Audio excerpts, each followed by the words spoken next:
life is full of uncertainty. And with that, it's common that you may feel stressed or sad or fearful, anxious. The list can go on and on and on.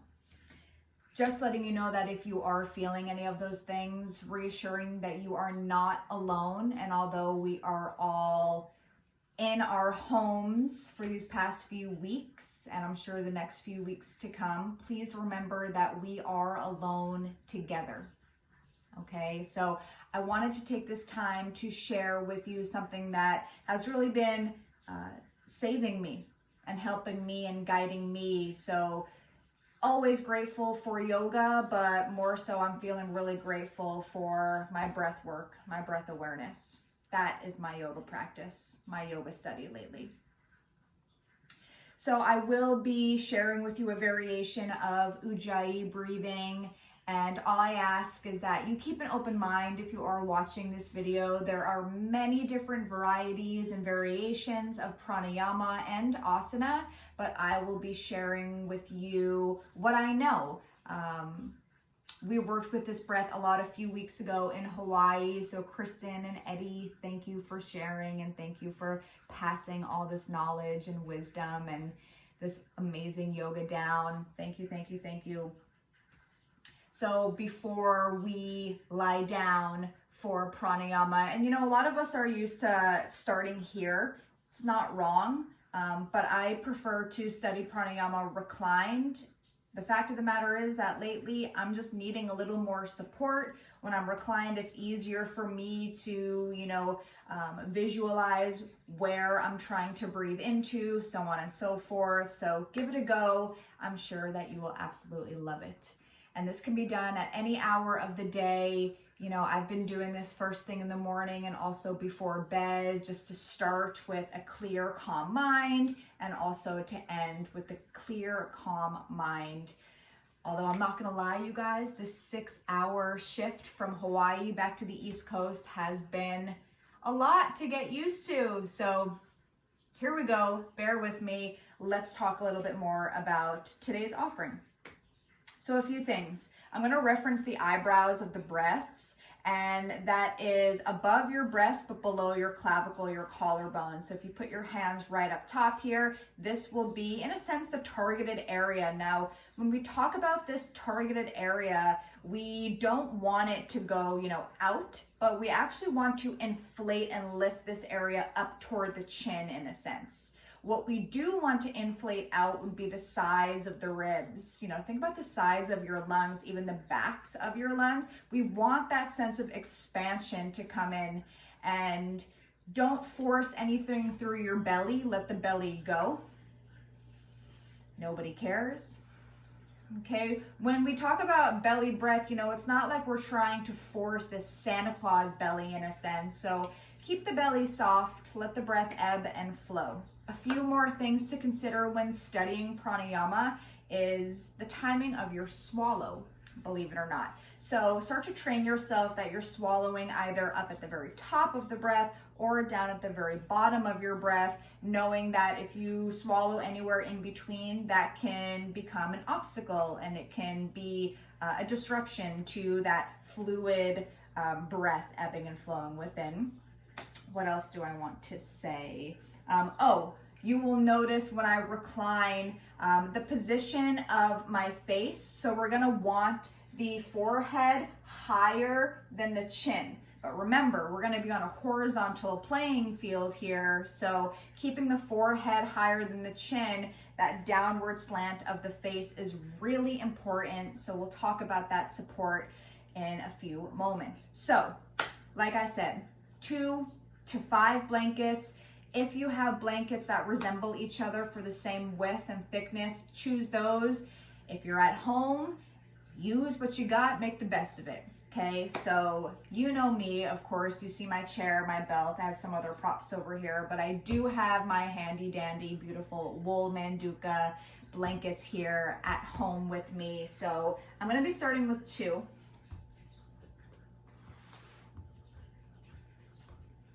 And I'm actually gonna bring the camera in a little bit closer so I can show you guys how to properly fold these blankets. So bear with me. Okay, so for one of the blankets, we are going to create a spinal support first. So we'll build it from the ground up. So you'll open the blanket from its trifold. For those of you who know what that means, you'll open it again. And I understand that, you know, you may not be working with these blankets. So we want something that's about yay big, but we want to be really neat here in the way everything's folded in place. So about yay big. And then I'm going to take the loose side of the blanket, see where it's folded, you know, here in half compared to this side that's smooth. Okay, so I'm going to take the smooth side in my hands, and then I want to create a 4-fold, an accordion fold. Okay, so 1, 2, 3. Smooth that down. So that's not just it. You don't just throw your props. A lot of you kind of giggle at how, you know, obsessive in a way that, you know, we teach with our props, but there is a reason for that. The asana, the yoga it's like a microsurgery for your body. So what you are using to support yourself, eventually you will embody and you will embrace. So if there are kinks and wrinkles and twists in your props, even the belts, inevitably that will show up into your body. So there's always a reasoning as to why we take that time to mindfully fold. And if you don't get it on the first time, no big deal. Take as many tries as you need until you get it just right. That's called dialing in, fine tuning, like that old school radio. You want to get it just right so you can set the stage and drop in, okay? So we'll all start with that 4-fold. This edge, nice and clean in its fold. You see how the edges are folded compared to this edge. See how the edges are open. So that edge is going to be facing the back. This edge, the rounder, softer edge, will be facing forward for support, of course. So you'll lay that down here, smooth it out. And with our head pillow, we will open from the trifold, fold it in half, fold it in half again. So something like this. And again, the part that's open will face the back, the clean fold will face forward. You'll put that right on top. Now, if you have more blankets, what you could do is you could take another blanket, and instead of a 4 accordion fold, you would do it in thirds. You'd put that on top and you'd stagger it 2, 3, 4 inches back just to give your sacrum enough space. The other option is depending on what's going on in your body, you know, what injuries do you have? You might need more support, you might need less support. So if this is feeling too high, too low, move it until it feels just right. And lastly, if you're cold, it's okay to use a blanket to throw over you. The one thing is you don't want to tuck it in and kind of cup your body with it. You just want to lie the blanket over you, have it free, have it open. Okay? So let's recline, let's ground together, let's find some Zen.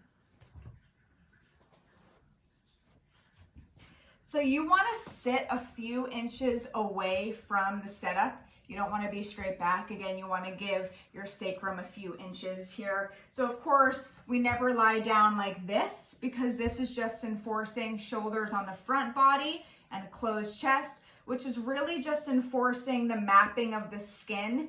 And the mapping of the skin would drape down here and kind of also down here, okay? What we want to emphasize here, instead of having the skin go up and over the shoulders to close the chest, we actually want the mapping of the skin to go up and over the shoulders and down the back, okay? So think about the mapping of the skin, and those of you who study with me in Zen Den, you know I say that a lot. So you'll arc your spine, lie back to get the mapping of the skin proper. Arc, lie back.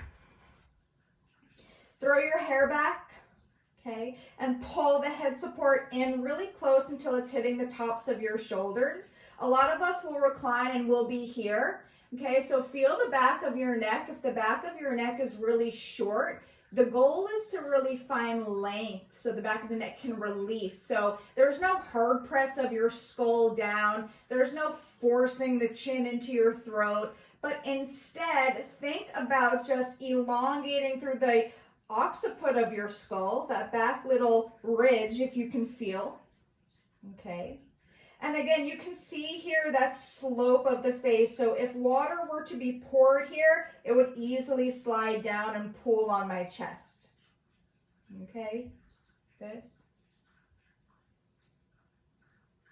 versus this, okay?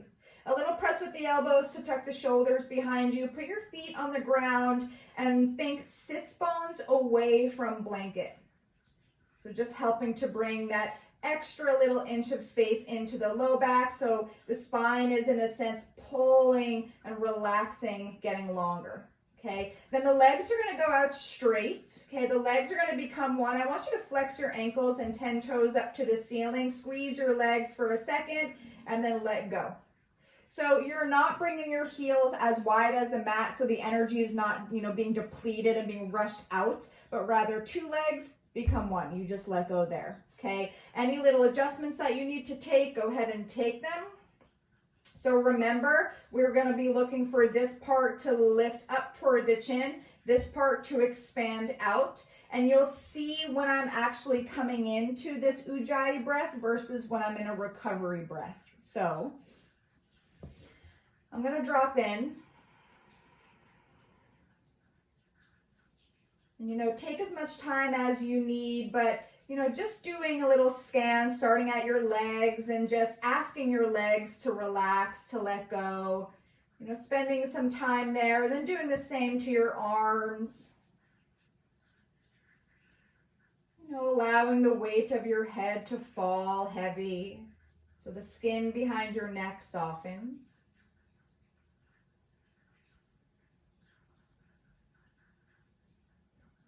The teeth separate.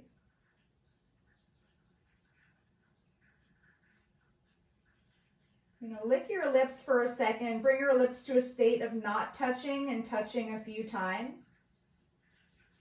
And the final destination with the lips is just barely touching. It's almost as if you were to kiss a brand new baby. Think about how soft and how delicate that kiss would be. That's exactly what you're trying to resemble here.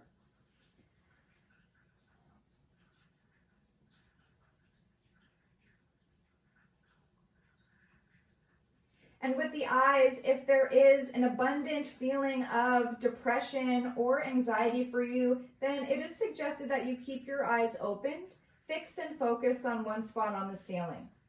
If you've been working with pranayama, you're ready to go in, you can close the eyes, but remember, it's not a clench or squeeze of the eyes. It's similar to how the lips are situated. So the eyes close just enough where you have what's called a Buddha's gaze. So you could potentially, see a shadow or somebody walking by if, somebody were to walk by you. Okay, so it's an inward gaze, yet you are aware of what is around you. So I'm going to take the next few moments just to, again, run over that checklist, that little scan.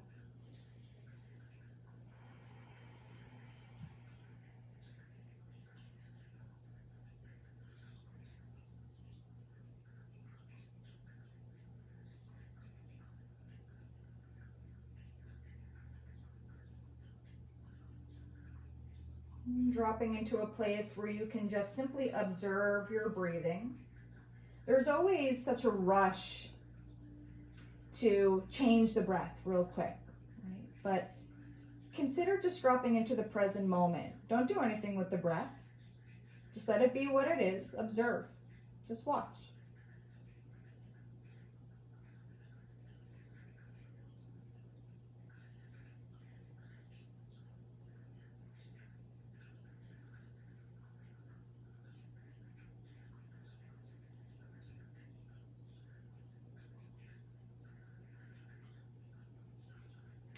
So this variation of Ujjayi breathing, it's a swift and efficient, quick inhalation, not through the nose, so not like you're smelling a bunch of flowers, okay? But instead through the throat. So there's that relationship to what many of you know for the Ujjayi, right? Where that oceanic sound comes from your throat. It's exactly what we're doing here. When I do breathe that Ujjayi breath, you'll see again, this lift this way, this lift this way. Don't worry about the belly, but watch the 3 compartments of exhale: compartment of upper chest, compartment of ribs, compartment of belly. After one swift and efficient Ujjayi breath, you'll see me take as many recovery breaths as I need, those normal breaths, before I go into another one. Some people will take 2 recovery breaths. Some people will need 2 minutes of recovery breaths. There's no right, there's no wrong. This is for you.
Can you see the difference in recovery breath?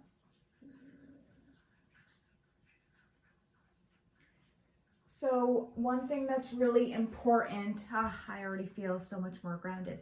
One thing that is important to know is that there is, in a sense, as you know, a push to asana. There's never, ever, ever a push to pranayama. So if you're starting to become aware of, tension creeping in the shoulders, in the face, in the back of the neck, that means you're doing too much. Back off. If you're starting to feel that anxiety, that means you're doing too much. Back off. If you're starting to feel like you're turning blue in the face or gasping, you're like waiting to take that next breath, you are doing too much. Back off. And so many of us are like, wait, you're asking me to do less? I know, it's crazy in a sense, right? But I'm telling you, this works. So we'll come back down. And like I said, you guys, for me recently, this is my yoga practice at home. Okay? Just allowing myself to come back to the here, to the now.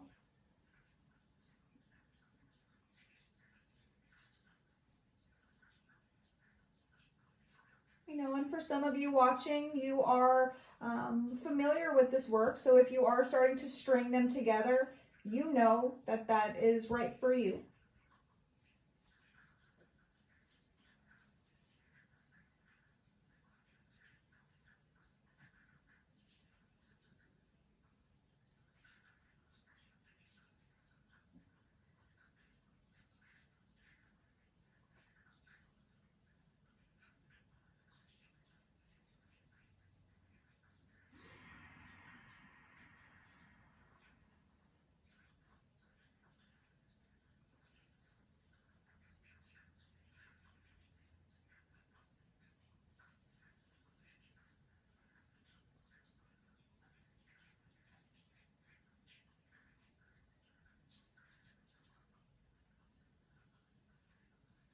you spend as much time here as you need. When you're done, you'll take a moment, maybe 10 minutes, with just your hands to your belly.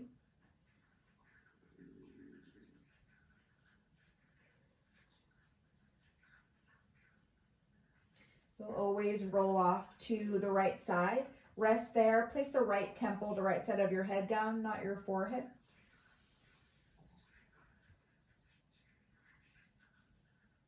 And you'll push down to turn up.